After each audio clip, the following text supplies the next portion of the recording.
I actually discovered martial arts once I came here. I originally came for boxing, and I was introduced into martial arts by everybody here. As I would get to class, I would see other martial arts classes going on. So that kind of caught my attention, and I asked if I could give it a try one day, and ever since then, I haven't gone back to boxing.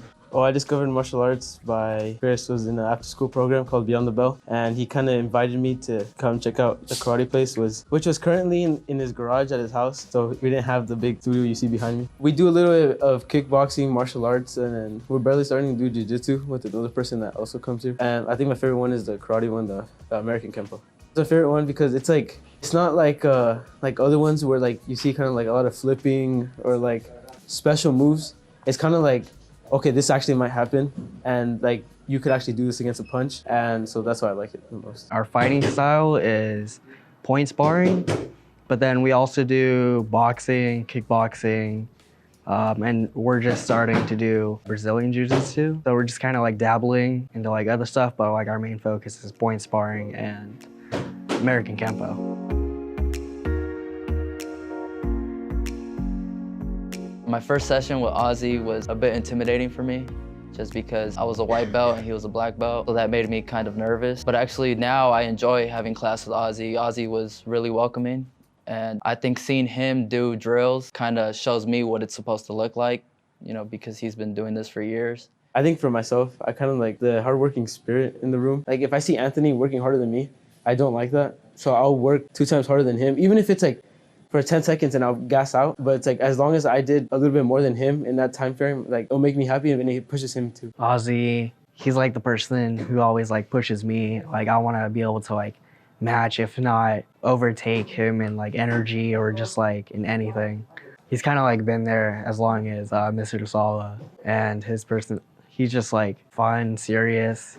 He knows when to flip it on and off, or just like what to do in the situation. I've known Ozzy since he was about 8 years old. At one point, Ozzy jumped from living in a house to living into an apartment. As time went on, they couldn't afford living in Mountain View, so they had to move to East Palo Alto. I remember the first time I picked up Ozzy from East Palo Alto to go train, I realized that there was a lot of homeless people and a lot of recovering drug addicts. And it was very eye-opening because it made me realize that Ozzy's situation is like very different for him. So it kind of made me feel like I was more responsible for him and how I needed to teach him and upbring him. As he got to high school, he told me he wanted to play football. And at that time, I was really scared because, you know, I lose a lot of students to the big sports, basketball, football, baseball. The reason why I didn't want to lose Ozzy is because we spent so much time. He was really great at what he did, and he was a world champion, you know, doing it at such a young age. I wanted to keep him around as much as I could. And at that time, he was on a nationally sponsored team. And so I pulled him aside and we had a meeting, and I told him, hey, I know you want to play football, but I want you to understand that you made this commitment to be on this team, and that you still have to work your hardest and still come to practice. And he said, sure, yes, sir. And I was like, and I didn't have to like beat it out of him. So Ozzy's schedule was hectic. So he lived in East Palo Alto, and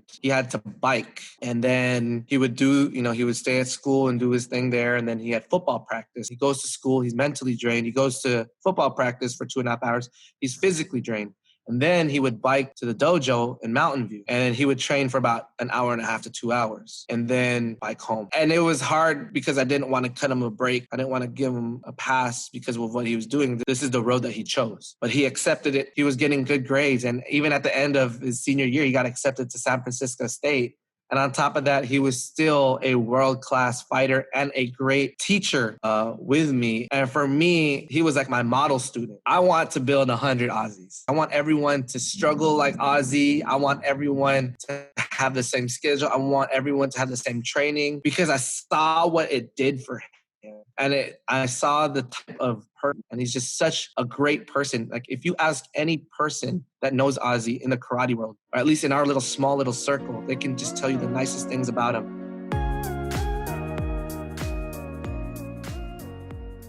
Chris is actually a very caring person. It's a side of him I didn't know. When I came, I thought I was just a student, and he was just here to teach me what there is to learn here. He constantly connects with me and the other students about what's going on outside of the dojo. He's somebody that I can definitely go to with anything, and whatever's going on, he'll help me out. On top of that, he's a very funny guy, crack jokes before class and after class. During class, he's all about business, you got to get to it, work hard. After class, he's your friend. He's there for you, He's a really nice guy. For me, the way I teach and my philosophy and my morals and values, they don't ever change. I want people, when they leave here, to be respectful. I want them to be able to be courteous. And I want them to be able to create that peace that we all kind of long for. And on top of that, to be able to defend themselves whenever they need to. That was really what I want out of my students. And that's the bar that's been set, no matter it was in the garage or at this dojo over here. Martial arts makes me into a way better person than I was before. Taught me a lot about commitment and respecting others. It keeps me motivated to do more than what I feel I'm capable of doing. Another thing I take from martial arts is that hard work pays off, as we are rewarded, with a new belt, our stripes, that shows us that everything that we put on the mat is deserved. And same thing outside of here, I take that with me, and we all got to earn our check. We all have to earn our respect. And that's one thing that I take from martial arts. I spend a good chunk of my week here and a good chunk of my life I spent here already. So it's kind of a home, kind of a safe place, like what a lot of people want in their lives, kind of somewhere where they can just express themselves. Like, it just shows me like a lot of life skills, and then it honestly just involves everything. Just a home. Everything you need is there.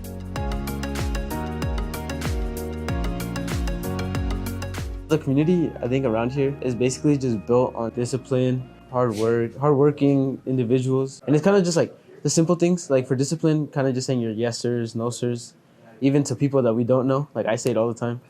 And then not being told many times to do something. And it's kind of like what helps that in the community, because like once one person does it, it kind of spreads and spreads. And that's what we want from like at Dasalla's martial arts. We kind of just want to make sure the community is safe. That's our most important goal. And then kind of just changing a kid's life, and especially one person at a time. And like they kind of treat everybody the way they want to be treated. Such a like cliche rule, but it's honestly the best rule. I think the community, just the overall commitment that everybody has here, kind of keeps everybody in the community motivated. It's like when they say to surround yourself with good people, just being around the people in here that are constantly working hard makes you want to work just as hard as them. And I think that anybody that comes into this community will definitely come out a better person.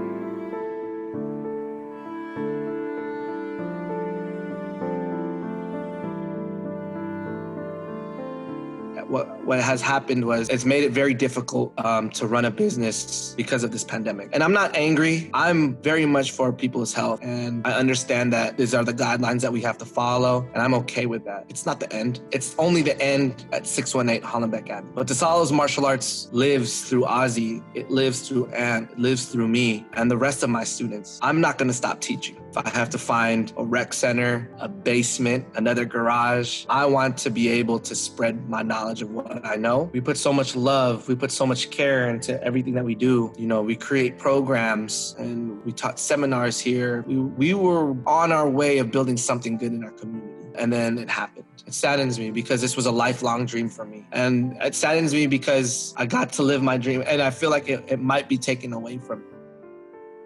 I'm not done. Not by a long shot. Life moves on, and so will Dasalla's martial arts.